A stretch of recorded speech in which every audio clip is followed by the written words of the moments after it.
Savoir parler, c'est très important. Très, très important. Vous savez, c'est pourquoi vous allez voir, même les plus grands arnaqueurs, ils sont des excellents parleurs. Même les faux pasteurs, ce sont des très bons parleurs. Oh non, il faut laisser tomber ses maris. Ce n'est pas lui que Dieu a choisi pour toi. Celui que Dieu a choisi, il m'a montré dans le rêve. Et il était clair, il brillait, il y avait l'aura autour de sa tête. Il est au Singapour. Écoutez, ce sont des gens... Et quand tu vas au Singapour, là-bas, on te frappe.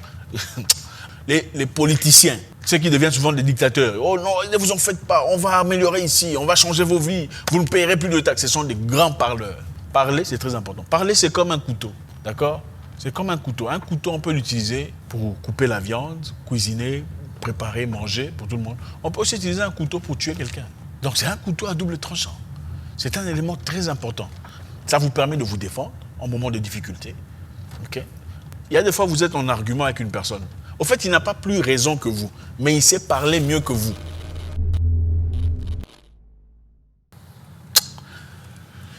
La vie est surprenante.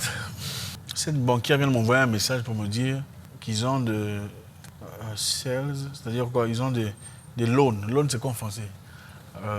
Home loan, car loan, financial loan. C'est-à-dire loan, c'est quoi? Prêt. On peut te prêter l'argent. Si tu veux, on peut aussi te faire un prêt d'une maison. Enfin, maison à payer. Donc, ouais, tu achètes une maison ou voiture. C'est très intéressant, ça me fait rire. Quand la banque te contacte par WhatsApp. La banque te contacte par WhatsApp. Vous savez, la vie est bizarre. Quelque part, on dit à celui qui a, on rajoutera. Et à celui qui n'a pas, on prendra même le peu qu'il a. Celui qui a, on rajoutera. Celui qui n'a pas, on prendra même le peu qu'il a. C'est ça dans la vie. Dans la vie, quand tu as besoin des choses, on ne te les donne pas. Quand tu n'en as pas besoin, alors là, on vient te frapper à ta porte. Quand tu vas à la banque, tu dis j'ai besoin d'argent et que clairement tu n'en as pas, on ne va pas te donner. J'ai besoin d'un prêt, je suis en difficulté, j'ai besoin d'aide. On ne va pas t'en donner. Mais quand la banque remarque que tu n'en as pas besoin, là, on vient t'offrir. Est-ce que tu as besoin d'un prêt? Tu as besoin d'argent? On peut te donner une maison, une voiture. C'est ça la formule de la vie. La vie est injuste maintenant. Comme on ne peut pas changer ce qui est injuste, il faut simplement savoir comment rouler avec l'injustice de la vie à ton profit. Le capitalisme en soi est injuste. C'est-à-dire qu'il y a un petit groupe de personnes qui gagnent beaucoup d'argent, pendant que la grande majorité travaille pour ce petit groupe qui ne gagne absolument rien. Donc le loan que moi je prendrais chez eux, évidemment, qu'est-ce que toi tu prendrais, Olivier? Un prêt de voiture, prêt de maison ou prêt en argent? Tu prenais une maison. Ouais. Et toi, tu prenais quoi? Maison. Toi, tu prenais quoi? Tu prenais l'argent. Toi, tu prenais l'argent, toi, tu prenais maison. Parce qu'avec l'argent,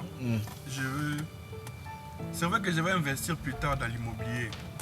Le prêt de la maison semble cohérente comme prêt, parce que bon, voilà, quand tu n'as pas une maison, tu veux une maison, mais seulement tu deviens esclave à payer la maison. L'échéance, c'est combien de temps? C'est 20 ans, c'est 15 ans, c'est combien?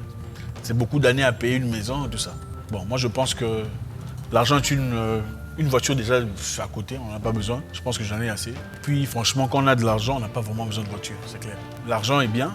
Pourquoi? Parce que l'argent, pas dans le cadre de monsieur là, où il veut s'acheter des histoires. L'argent, pour moi, serait bien parce que ça te permettrait, personnellement, je prends cet argent, je construis des appartements que je mets sur Airbnb ou autre mesure et je gagne de l'argent régulièrement, facilement, avec un peu de supervision évidemment, et je repaye leur argent. C'est comme ça que beaucoup de personnes se font de l'argent.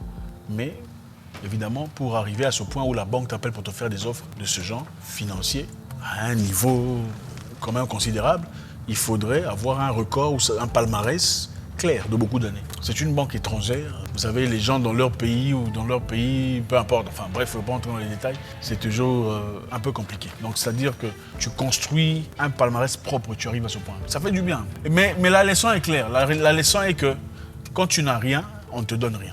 Quand tu n'as rien, on ne te cherche pas. Quand tu as besoin, on ne te donne rien. En fait, moi je me souviens même, il y a longtemps quand je travaillais comme sorteur de club, on nous donnait de l'argent, enfin, on nous donnait du travail quelques fois par semaine. Il y avait un monsieur qui était en charge. C'est lui qui choisissait. Toi, tu vas travailler, toi, tu vas travailler, toi, tu vas travailler. Donc, ça dépendait de lui. Si tu l'énerves, il ne va pas te choisir. Cette semaine, tu travailles. Olivier, tu travailles, tu travailles, tu travailles. J'avais remarqué qu'à chaque fois que je lui disais, mon cher, est-ce que, s'il te plaît, il faut me placer, j'ai besoin de travailler, j'ai besoin d'argent. Il ne me plaçait pas. Mais quand je faisais semblant, je ne l'appelais pas. Il va m'appeler, salut. Est-ce que tu veux venir travailler? C'est comme ça les gens. En fait, les gens, beaucoup de personnes ne savent pas comment gérer le pouvoir. C'est-à-dire quand tu lui montres que tu es dans le besoin, il veut t'assujettir, il veut te piétiner. Quand tu lui montres que tu n'as pas besoin, alors là, ils sont prêts à ouvrir les portes pour toi. Mais aussi, j'ai appris une chose. S'il faut avoir une seule qualité, il faut savoir parler. Savoir parler. Savoir parler, c'est très important. Pas nécessairement éloquence, mais je dirais savoir placer les mots après d'autres mots.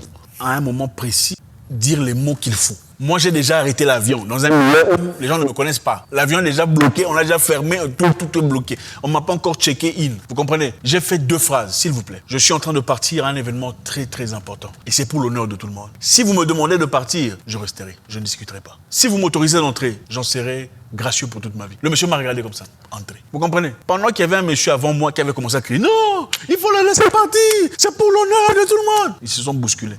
L'entreprise était une entreprise étrangère. Mais moi, je suis venu, je lui ai dit, s'il vous plaît, avec tout le respect, je reconnais, je suis en retard. Mais si vous me demandez de rester, je le ferai chaleureusement et je respecterai votre position. Mais si vous me laissez entrer, j'en serai gracieux pour le reste de ma vie. Il m'a laissé entrer. Il faut savoir parler aux gens. Qu'est-ce que tu fais là? Tu lui accordes le pouvoir qu'il cherche. Il n'y a plus question d'ego. Tu montres que non, ta décision est finale. Si toi tu dis non, moi je dirai merci. Si toi tu dis oui, je serai honoré. Il trouve que tu lui as accordé la force, la puissance, l'honneur qu'il mérite. Il ne le fait pas parce que tu as dit quelque chose, parce que tu le mérites. Il le fait parce qu'il trouve que c'est lui qui a décidé.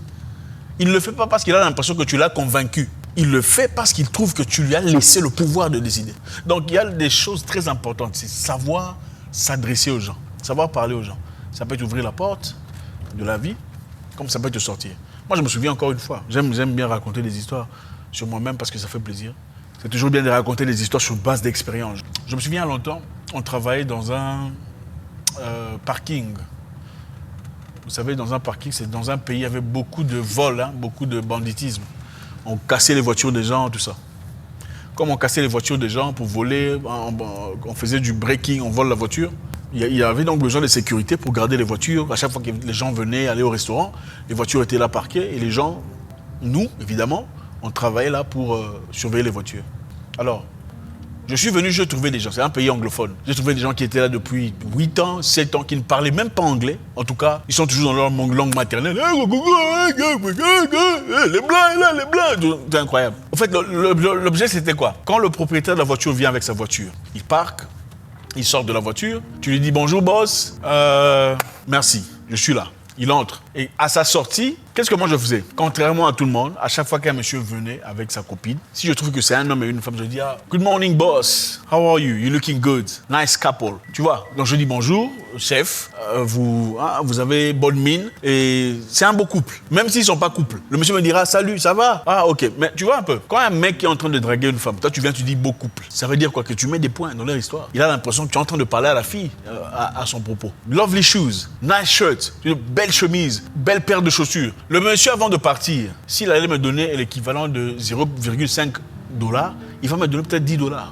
Et souvent, on me disait, toi, comment tu t'appelles? Comment ça se fait que tu parles bien comme ça? Pourquoi tu es ici? J'ai dit, non, bon, écoute, moi j'ai étudié. Tu as étudié, oui, tu as des qualifications, mais comment ça se fait que tu es là? C'est de là qu'on m'a tiré, tu vois? Savoir parler aux gens. C'est de là qu'on m'a tiré. On m'a dit, mais attends, prends ce numéro, rappelle-moi dans 2 jours, s'il te plaît. J'ai rappelé dans 2 jours, on m'a sorti de là. J'ai trouvé des gens là qui travaillaient pendant 5 ans, qui réfléchissaient sur comment... Moi, je me souviens d'ailleurs à l'époque, quand je disais, je ne travaillerai pas ici pendant longtemps, on se moquait de moi. Mais les personnes qui se moquaient de moi, qui ont travaillé là pendant 5 ans, j'ai trouvé ces personnes à travers ma capacité de savoir parler aux gens. On m'a sorti de là, je les ai laissés là. Et après, ils ont dit, c'est un orgueil, c'est un prétentieux. Depuis qu'il a changé, il boude les gens. Non! C'est normal. À chaque niveau de la vie, il y a un niveau d'intelligence. À chaque défi de la vie, il y a un niveau de confiance. Donc, je ne peux pas rester à traîner dans la boue, à patauger dans les insultes. Oh, le type là dit quoi?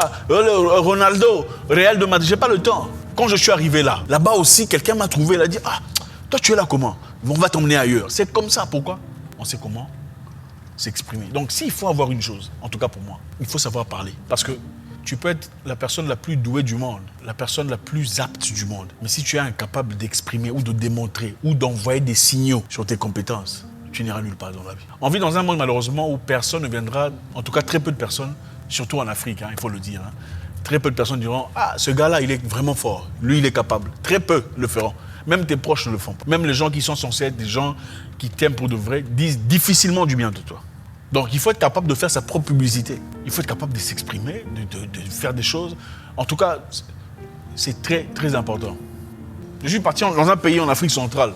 Où les gens ont généralement peur des gens qui sont là, qui sont friqués, qui ont de l'argent. Ils ont peur. Oh boss, patron, tu ne peux pas parler au patron. Bah, attends. C'était à l'époque, il y a longtemps. Je suis parti directement moi-même. Bonjour monsieur, comment tu... On a voulu m'arrêter. Le monsieur dit non, attendez. Je vais très bien, mon nom est Isaac, je voudrais parler avec vous. Ça fait un moment... En fait, les gens locaux ont tellement été choqués de voir la fluidité, la facilité dans l'expression. Et aussi mon interlocuteur, qui est quelqu'un de très respecté en société, voyant ma fluidité, hein, la facilité de m'exprimer et de mettre les sels et les poireaux, tout ça, dans l'histoire évidemment, pour épicer l'histoire, il m'a accordé, attendez, ok, vous voulez parler, on va s'asseoir, on va discuter. La timidité, ce n'est pas un problème, ce n'est pas une maladie. Mais il faut être timide quand les choses ne sont pas nécessaires. Quand c'est une nécessité primordiale pour ton progrès. Il faut savoir s'exprimer. Il faut savoir parler.